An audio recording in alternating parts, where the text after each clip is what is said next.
আল্লাহর নামে কসম করে বলতে পারি, যদি আমার দেশের কলেজগুলিতে,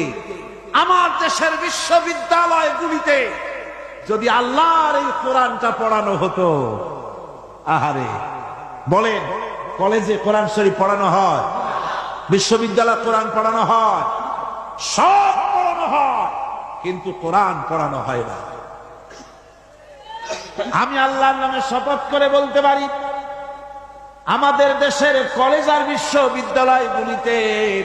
এই কোরআনে কারিমের তাফসীর যদি পড়ানো হতো, একেবারে ক্লাস 8 থেকে শুরু করে মাস্টার ডিগ্রি পর্যন্ত কোরআনের তাফসীর যদি পড়ানো হতো, নবীজির হাদিস যদি পড়ানো হতো, আমি কোরআন হাতে নিয়ে আল্লাহর নামে শপথ করে বলতে পারি, বিশ্ববিদ্যালয় আর কলেজগুলি আমাদেরকে ডাকাত আর সন্ত্রাসী উপহার দিত না। কলেজ বিশ্ববিদ্যালয় আমাদেরকে উপহার দিত খালিদ বিন ওয়ালিদ, আমাদেরকে উপহার দিত গাজী সালাউদ্দিন, আমাদেরকে উপহার দিত শহীদ তিতুমীর, টিপু সুলতান,